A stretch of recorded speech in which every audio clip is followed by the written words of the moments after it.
Oke. Assalamualaikum warahmatullahi wabarakatuh. This call is now being recorded. Oke.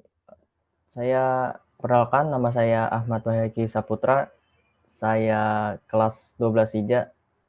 Di sini saya akan mencoba mendemonstrasikan cara konfigurasi LVM.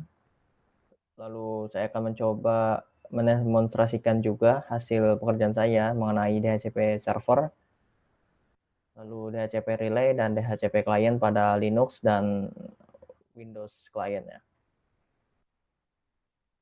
Oke.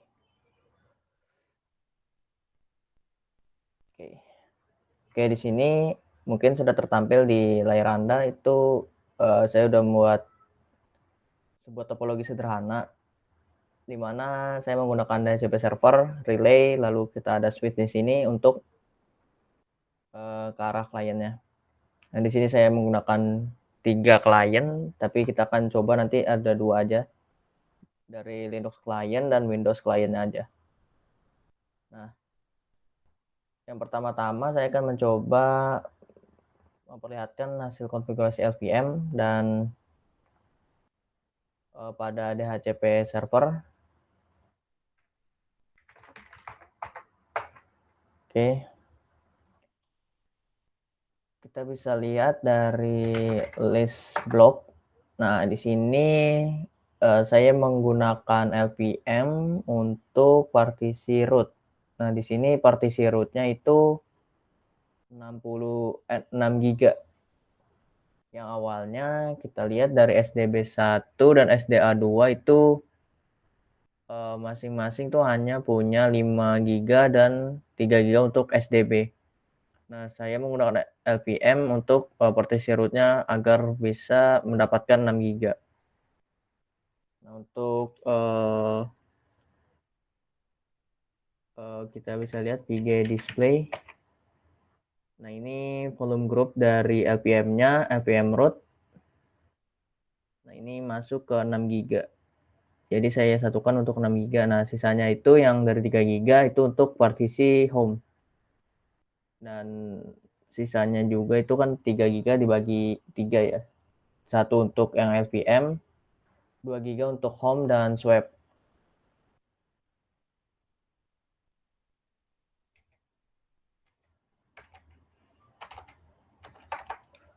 Nah, ini untuk LVM-nya.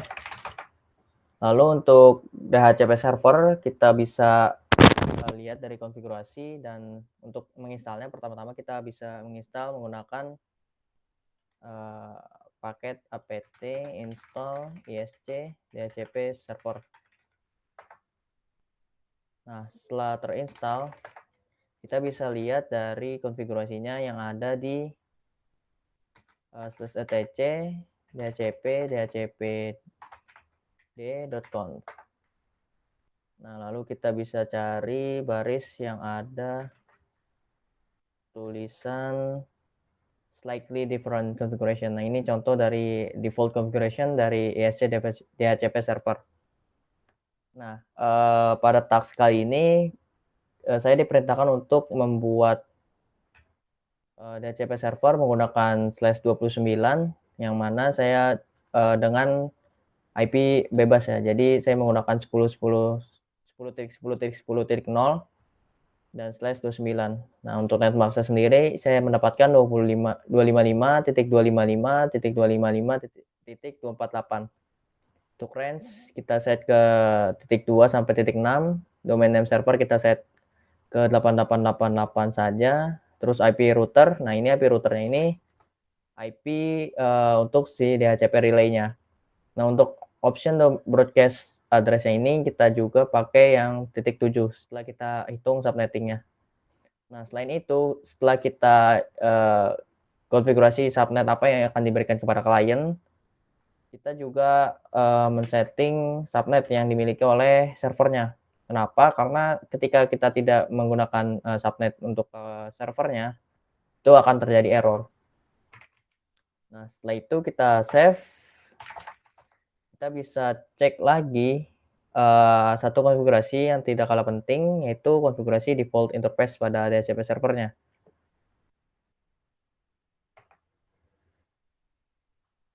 Oke, bisa lihat di /etc default ISC DHCP server. Nah, di sini kita bisa ganti di interface P4. Nah, ini P4 ini maksudnya adalah DHCP server yang provide IP address untuk version 4. Jadi kita set INP0S3. Kita bisa lihat dulu kalau misalkan untuk masih ragu. Nah, ini bisa kita lihat ada dua interface, loopback dan INP0S3. Jadi kita pakai INP0S3. Nah, setelah itu kita bisa restart ISC DHCP server /restart. Oke, setelah oke, kita bisa lihat statusnya juga. Oke, ini statusnya DHCP started LSB DHCP server. Oke, ini berarti DHCP server sudah berjalan. Nah, selanjutnya kita konfigurasi relay.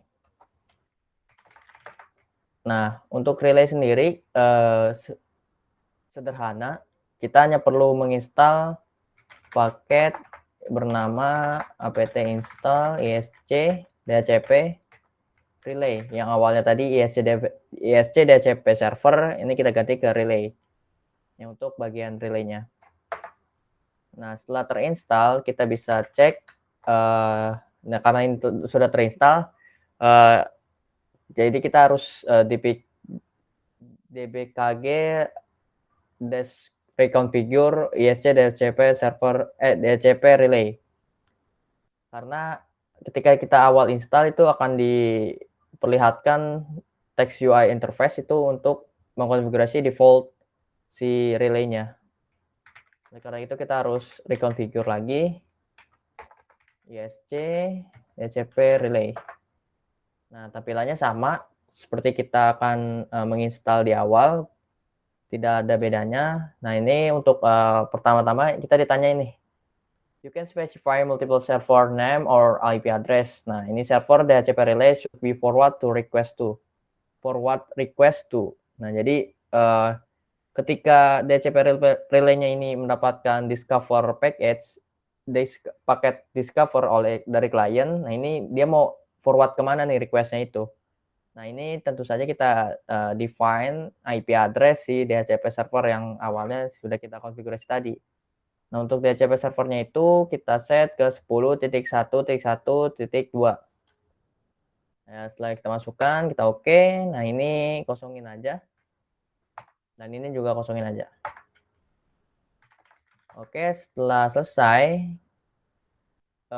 kita bisa restart juga. Ini .d, ya, kita ganti relay restart. Oke, nah udah selesai jalan. Kita bisa juga lihat statusnya. Nah, ini started LSB DHCP relay. Berarti untuk DHCP relay-nya itu sudah berjalan dengan baik. Nah, selanjutnya yang kita lakukan adalah kita mencoba testing pada klien ya. Nah, di sini saya menggunakan Windows 10 client. Untuk konfigurasinya mudah sekali ya di Windows. Mungkin kalian juga sudah tahu.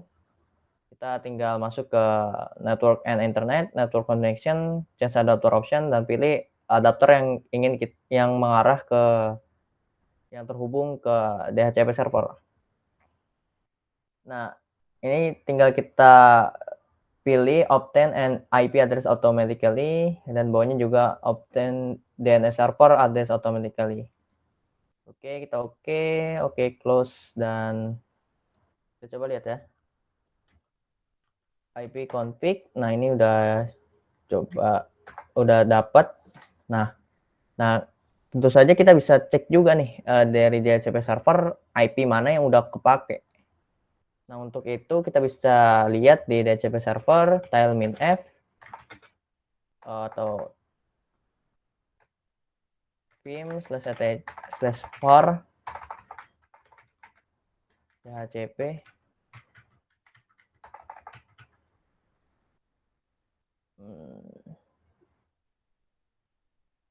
Parlog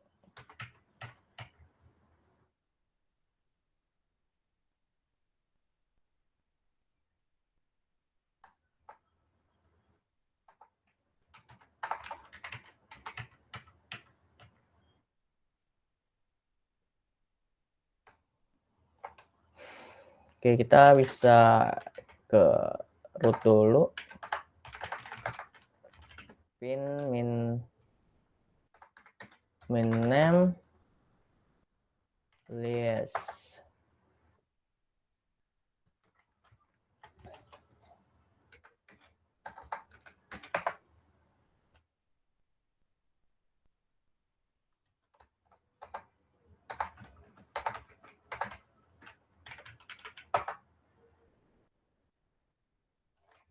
Nah, ini bisa kita lihat ke atas aja.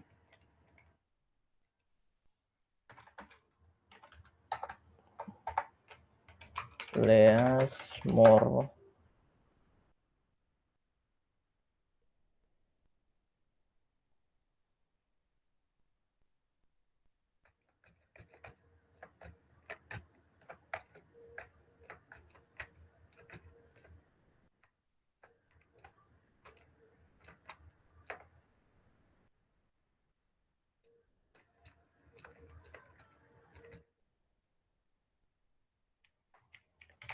Atau kita bisa lihat aja langsung ke ISC DCP server status ya. Nah, ini udah ada nih. DCP acknowledge on 10.10.10.2 tuh. Oke, ini kita bisa lihat aja L untuk lihat fullnya. Itu kelihatan ke desktop tapi belum kelihatan banget. Mungkin kita bisa more. Nah, ini dia. Nah, kalau kalian lihat di sini itu udah ada DCP acknowledge timestampnya jam 22 lewat 27 menit itu untuk desktop JGDHF 3A. Nah, kita coba bisa cek di sini username-nya apa nih?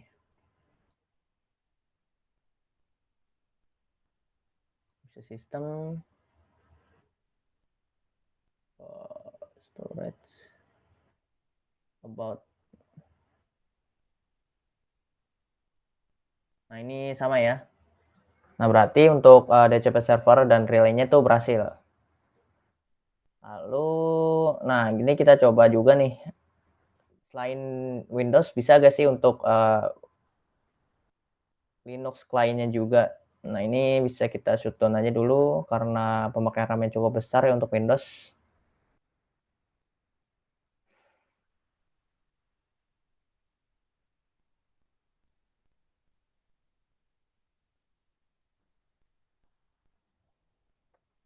Nah, lalu coba kita pakai Debian client.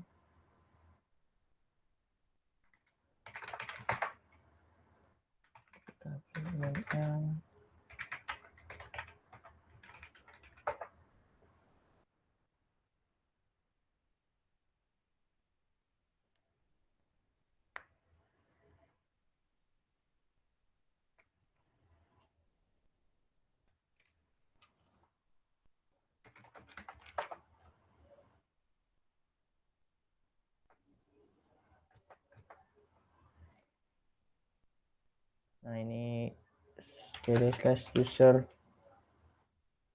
sbin dhcp list. Nah, ini dia nih. Ini bisa terlihat ya. Untuk DCP listnya itu sudah terpakai 2 IP titik 2 untuk desktop yang tadi Windows Client, dan satu lagi nih Ahmad Baihaqi nih yang titik 3. Nah, ini coba kita cek ya. Ini kita masukkan password dulu.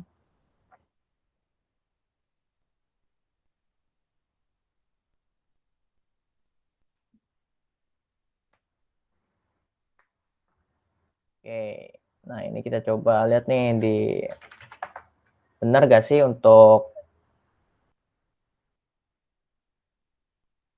IP.3 10.10.10.3 itu untuk Debian client ini. Nah, ini kita bisa lihat. Nah, ini IP-nya udah sama ya, 10.10.10.3/29. Nah, ini untuk DHCP server juga sama nih. Dari DHCP server tuh 10.3 untuk dengan hostname Ahmad Baihaqi. Nah, kalau nggak percaya juga, ini bisa kita lihat nih dari MAC address-nya nih. Nah, berakhiran 9208 CB. Ini juga sama nih 9208 CB. Nah, berarti untuk kita bisa simpulkan untuk DHCP server dan DHCP relay-nya itu working properly atau bekerja dengan baik. Nah, mungkin segitu saja yang ingin saya sampaikan untuk konfigurasi DHCP server, DHCP relay, dan DHCP client pada Windows client dan Debian client. Kurang lebihnya mohon maaf. Jika kalian ada pertanyaan, bisa kontak saya atau bisa komentar di kolom komentar. Terima kasih. Assalamualaikum warahmatullahi wabarakatuh.